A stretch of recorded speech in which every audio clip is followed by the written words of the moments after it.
Hello, welcome to 21 This Week. I'm Susan Heltemes, filling in for Casey Aiken, who's at Congressional Country Club observing Tiger Woods' golf tournament. This week, the primary is over. Enough said. Joining us today to discuss the results is a panel of keen observers to share their insight. Education activist Cynthia Rubenstein, Elbridge James, president of the Progressive Maryland Board, former Chief of Staff to Governor Bob Ehrlich, Steve Kreseski, and former Democratic House Majority Leader John Hurson. Please come right back after this short break.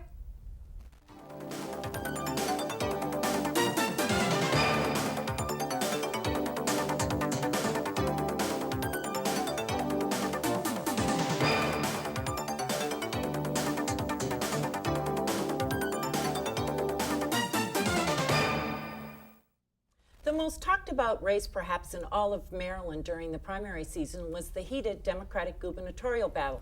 But let's talk about the Republican primary first, Steve. You're a longtime friend of Larry Hogan, the Republican nominee for governor, whose lieutenant governor candidate is Boyd Rutherford, a former panelist right here on 21 This Week. Now, Steve, tell us, how did Hogan win the race? He ran a very shrewd race. You'll recall that there was a four-person primary, and he was a late entry in January, so he's only been in the race for about 4.5, 5 months. But after he finished his stint as cabinet secretary, he went back to his real estate development practice, fostered his relationships with the political chattering class of the Republican Party, and then developed a nonpartisan nonprofit entity called Change Maryland, which exposed policies of the state which were job losers and not tax friendly. And that gave him a pulpit of basically prestige with the populist element of Maryland that wanted to see a change.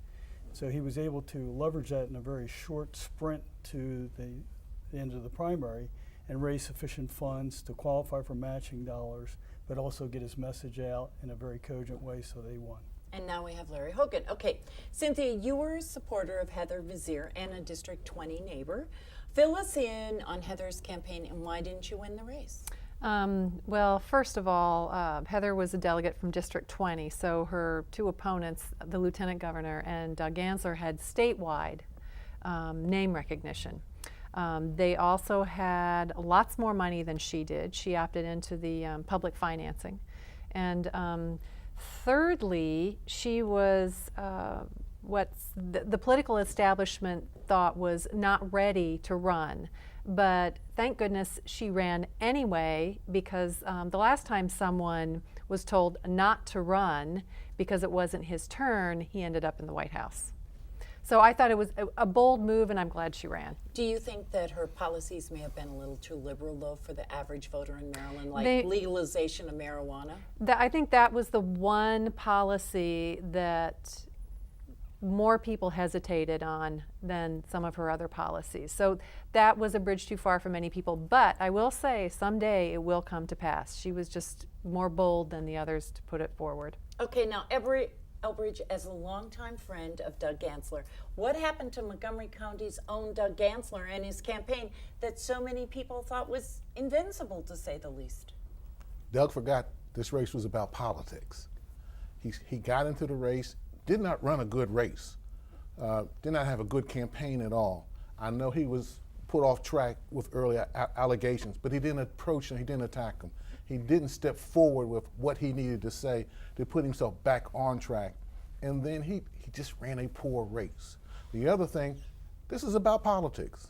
And to be very honest with you, when he stepped out on the scene first, in fact, supporting marriage equality and then other positions as the Attorney General, he pushed the state politics where they weren't prepared to go, but he forced that issue. And I do believe that there were those inside the political arena who felt like they could not really control him if he became governor. And there was that fear and that panic. But to be very honest with you, he was one who didn't run a good race. I mean, that was the bottom line. Other things aside, he forgot the game was about politics. And there you are. Okay. Now, John, you were a supporter of Anthony Brown. Now, how did he pull it off? He got 52% of the state, 20 of the 24 counties, including Montgomery County, where he won by 18%. How'd this all come about? You know, I think there are a couple critical moments in the campaign, one of which was his co-opting and becoming partners with Ken Ullman. I mean, Ken Ullman was the Howard County executive. They made a deal. It showed, frankly, not only did it become a deal financially for Anthony Brown, but it also showed a lot of leadership. I mean, in the sense that he could get a major opponent of his to agree to be the number 2 position. I think that showed a lot of leadership. That's number one. But I agree with Elbridge that the most important thing was this was a campaign that was Doug Gansler's to lose. Correct. And he lost it. Yeah. I mean, it wasn't a well-run campaign. All the allegations against Anthony Brown about the rollout of the Medicaid thing, he dealt with fairly tactfully. They didn't stick. They didn't They stick. didn't stick. And he handled it well. I don't know who his people are that managed to get him to do that, and it's also him, but he handled it extremely well. And I just, it was Doug's to lose, and those early allegations really, really hurt. And you ask about Montgomery County, I think that's what really hurt in Montgomery County, some of those early allegations. Everybody has a kid at Beach Week. You know, we all go through that, and to see what happened there, we all can internalize that and realize that there was a mistake there. And Doug would be the first one to say that he has a brash personality. Yeah. Yes. But when the cameras are on you and reporters are writing down everything you're saying during a campaign, you can make a few too many brash statements that come back to bite you. Well, let's go And, back to and you question the character. In the end, Doug's character was questioned. Like, is this who we really want never as got our quite governor? past that. But Doug, at the end, especially with some moves he made, were uncharacteristic of the Doug that we all know. And it gave a sense where you talk about Heather not being prepared for the stage. Well, it didn't seem like Doug was prepared for the stage. Yeah, if I could address that, because he's someone that I came to know, and I really respect him. And he has tremendous political acumen, but for somebody with the kind of money that he had raised, Correct. and sophistication, he did not war game or prepare for things that he knew was going to happen, like the 21-page report from the state police. As the chief law enforcement officer in the state, he knew those records existed, and not to have a prepared way you were going to handle that and avert some of the negativity that resulted from that, or Beach Week. You had to anticipate that there could be a hit that involved your family, and you just have to know how to handle it. And one other thing that I think many people talked about was the fact that he came out so late. He waited until September saying, I don't have to start. Right. As a result, Anthony Brown had a lead there, time at which he was getting the endorsements right and left. And it was interesting to note, in the last quarter of the race, Heather Mazier raised more money than he did. And that was like the beginning of I just want to say one thing more about Heather's race. I mean, I think she was ready for the stage, but I think, she had a mountain to climb. Yes. With Doug and Anthony Brown in the race. But I don't think this is the last we'll see of Heather Mazier. No, and I think she's really positioned herself for a future, position, either running for Congress or, she ran a very, very And I good think on the campaign. other hand, due to the nonsense that Doug Gansler did at the end, I think his future could very well be over. I think that, his character. the apple ballot. and Yes, that the whole apple thing. ballot and a couple of other blunders that I really do think it's over. But we have just a couple of minutes left. Can I say one more thing that I think is really important? Heather took advantage of it. I think Hogan took advantage of it. The public financing system that still exists in Maryland. Yes. I mean, it is actually a unique system that we ought to enhance. I mean, it's Okay, being now, enhanced across the John, I'm country. going to cut you off right there. All right. We have 2 minutes left. The groundwork is Push by laid. Progressive It's Maryland. Hogan Brown. What kind of gubernatorial race are we going to have? Don't all speak at once. Lackluster. Go. Mr. Hogan, what's he going to do? Oh, I think that this is a really interesting year. Ultimately, the demographics of the state, you already have a quasi-sitting governor, so he has all the infrastructure of the institution. which Governor Ehrlich was able to use and not use so well for his election efforts. I think that the business class, which largely funds this race, will decidedly go with Lieutenant Governor Brown, and I think also the National Democratic Party has a lot of reasons to support him, as well as Governor O'Malley's. But I Hogan, think but Hogan is a good name, and he presents some challenges. Well, if I could Yeah. finish the thought here, Yeah. what is really unique about this race, and I haven't seen this before, is they are really talking past each other with regard to messages. Larry Hogan's staying strictly on business, taxes, the economy, which really are really important issues. Anthony's going to healthcare, education, quality of life for the middle class, whatever that means. But Hogan just blundered on this first ad that went out on the internet, and it was bad campaigning. But what I just Who was the blunder? they showed a picture of Brown and Ullman with their muscles up like this, and that was in response to the young child from the University of Maryland who was dying of brain cancer. And they made a joke out of it, and it wasn't a joke. But I think the thing we have to watch I'm not is sure the that's the black case. vote in Maryland. I think is going to come out strong to make history, which will make a difference. Now, we're going to go through several races that were newsworthy in Montgomery County, where every single incumbent was reelected. Now, Elbridge, how did Ike Leggett get reelected with such a big edge? Ike is trusted, and each of the other candidates basically either came from an historical position, I was there first and let me come back again, and or Phil Andrews, who comes from, I can change government and there needs to be changes. And to be honest with you, the electorate that came out was happy with the status quo. They didn't make a reason Correct. to get rid of him. Okay, now Steve, what's behind Cheryl Kagan defeating Louise Simmons? Well, they're both really very able delegates. Both have served in the House. I think universally they're viewed as friends of progressive Maryland and progressives generally. I think the big decisive factor, and I'll leave it to the Gazette's endorsement, is Cheryl wins the Miss Congeniality Award. And I think that's probably why Governor O'Malley and Chris Van Hollen supported her, because she's easy to work with, and she's a go-getter, and she kind of fits the mold. Louis Simmons' real strength is he's a really tough, smart lawyer. He was very valuable in the Judiciary Committee, but his style was a little brusque for certain elements And of so the he party. may go back now and make a lot of money. Now, Cynthia, it appears that Evan Glass has lost to Delegate Tom Hucker in the District 5 council race. What happened to Glass? He got all the endorsements and was the darling of the business community. Well, I'm going to go back a few weeks, well, actually probably 4 or 5 weeks, when the top 3 contenders were Tom Hucker, Evan Glass, and Christopher Barclay. Christopher Barclay gained the teachers union endorsement as well as SEIU. Then there was an irregularity with credit cards with Board of Education. SEIU threw their support behind Tom Hucker, who had all the other union endorsements.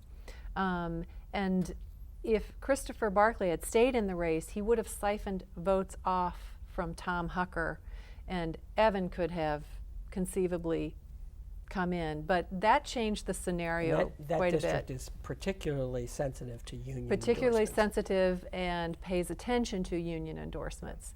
Evan had a great base among the civics and the business community, but also just the civics, because he worked in the community on lots of different issues.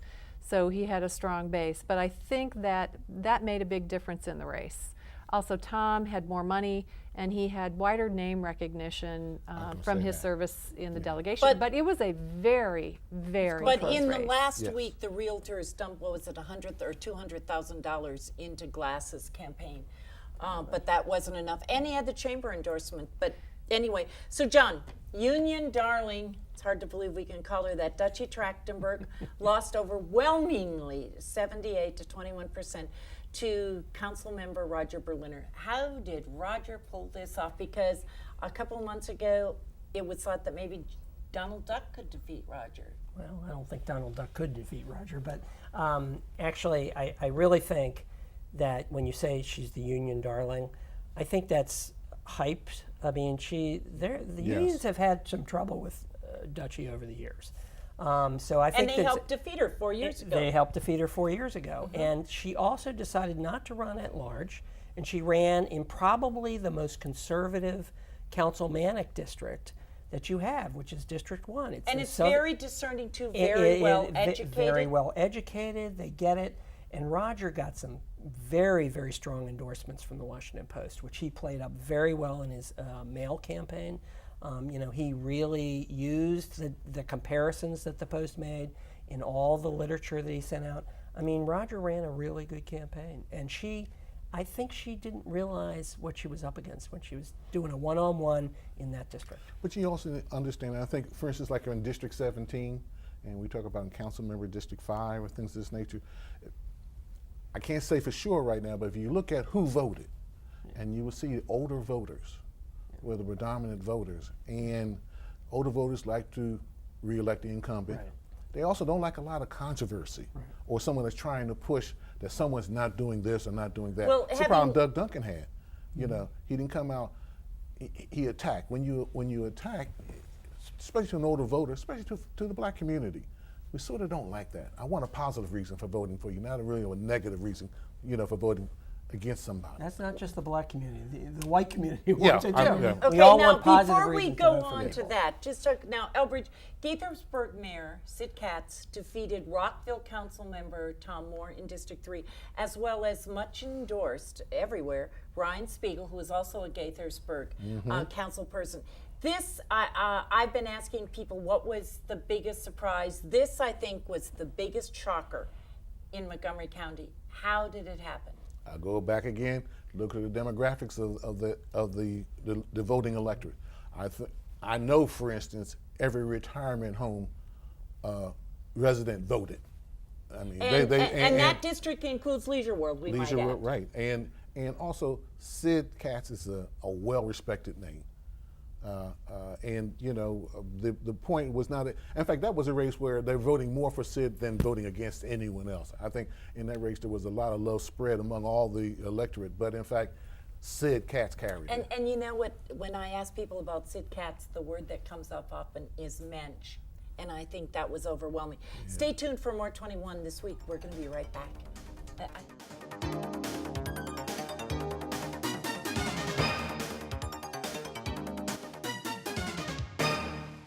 With 70.7% of the Montgomery County vote and 49.68% statewide, Montgomery County's very own State Senator Brian Frosch won the Democratic nod for Attorney General. He lagged behind Delegate John Cardin until the very end and peaked at just the right time with glowing endorsements from the Baltimore Sun and Washington Post. John, we don't have much time, but how did Brian shift the tide incredibly and become the Democratic nominee?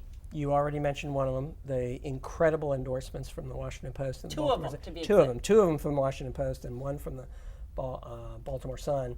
And they weren't just regular endorsements. They were like, Brian is the god, and the people who are running against him are really not qualified. Well, hands and head over heels, by far the best. Yeah, I mean, they were very, very good endorsements, and Brian used them very strategically in his, not just his campaign literature and his mailings, but also in TV ads in the Washington area. Number two, I have always felt that when you get to an attorney general's race, people in the state will go and talk to their local attorney and say, who's the right guy?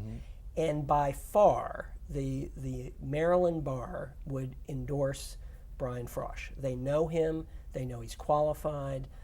John Cardin does not have a very significant background actually in legal practice. All he had was a name. It was more than that. I mean, John has been a practicing lawyer, but it wasn't at the level that Frosch has. And when you have that backing of the legal community for Attorney General, I think that makes a huge difference. You know what? But the We got to Baltimore cut it Sun off was right. it. The Baltimore Sun was it. We got to cut it off there. This is a campaign that we need to talk about in the weeks ahead, and how the Republicans are going to go after Brian. So now, Montgomery County's voter turnout in 2010 was 18%, the lowest in the state. This week, our turnout was 16.2%, the lowest in the state again, where 22% of the electorate came to vote. Okay, we don't have a lot of time, but I would like each of you to tell us why you think the enlightened Montgomery County voters and the state voters stayed at home. And we're going to start with Elbridge, short and sweet to begin. I remember in 10, I think Doug Duncan dropped out the race, and people just said, so what?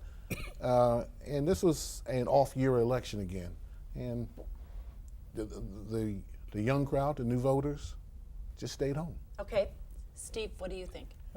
Maryland's not used to a summer primary Yes. or major elections of any kind. Usually it's when people come back, kids are in school in September. So people weren't ready for this, they weren't engaged, and I think Montgomery County has a little more complacency, and I think they're also very comfortable with their elected class, and hence no major turnout at the top levels. John, your thought? Totally agree with what my friend just said. I would add that I think you will see nationally that people are really sort of fed up with politics for lots of different reasons, and I think that's starting to infiltrate at every level of the electorate. They're just sort of like, they're tired of this bickering, and they're sort of just like fed up with it. So I would endorse what Steve said. It plus wasn't that. the tons of literature they But got. I actually would add that I think the June primary is a terrible date. Cynthia. Yes. Well, Steve stole my word, which was complacency, but I'll also add, in addition to the complacency, in Montgomery County, there was no issue that would pit one candidate against the other candidate. So the candidates were so similar. Several years ago, it was the development versus the anti-development crowd. We don't have that divide anymore. The recession took care of that somewhat. So there were no issues where candidates could really differentiate themselves. I just want to throw out, we don't have much time, but in New York, I think they have the answer to this because by federal mandate, primaries have to be earlier. So this week, New York had a primary for congressional candidates only. Their regular primary is going to be in September. So they fulfill the federal requirements and do the local ones in September when people are accustomed to it. And I think that's something that Maryland might think about because people like fall primaries. And so I'm hoping that the legislature thinks about that in this coming year, and I think New York might have it right. But do you think more people are going to come out in November? I think you're gonna have a good turnout in November. I think you're gonna have a national election that's gonna drive turnout. I mean, I think it's gonna be a tough year for Democrats, frankly, in November, and I think that will drive turnout in our state and other states. And since you're the only Republican here tonight, Steve, what do you think about the fall? I agree with Elbridge and with John. I think that in general there's a little more energy, but the trend line is still going to be a drop off in the November election. I every just hope cycle. that Montgomery County isn't below 16.2%. It'll be low again. It is It'll be low really again. depressing. So on that note, we're going to cut it off there on such a high. Back with parting shots in a minute. It really is.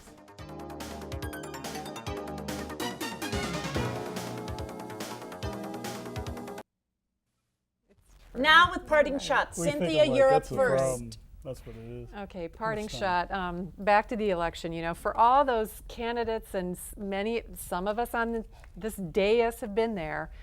Running for election is a long, exhilarating, and exhausting slog. And so, for all those people out there that I wish had won and did not, I hope they'll try it again, and I will contact them each individually and give them a little push and sign up again when and if they do. Elbridge. You mentioned in the county council race with regard to Chris Barkley and his problems. I was really surprised by both the teachers, SEIU, and the Gazette in carrying that story prior to the school district, do its final findings. And when they had their final findings, they found that the allegations against Chris were not isolated. There were other staff members that had a bad system in place. And in fact, it really wasn't as as sexy or dramatic as they led it to believe.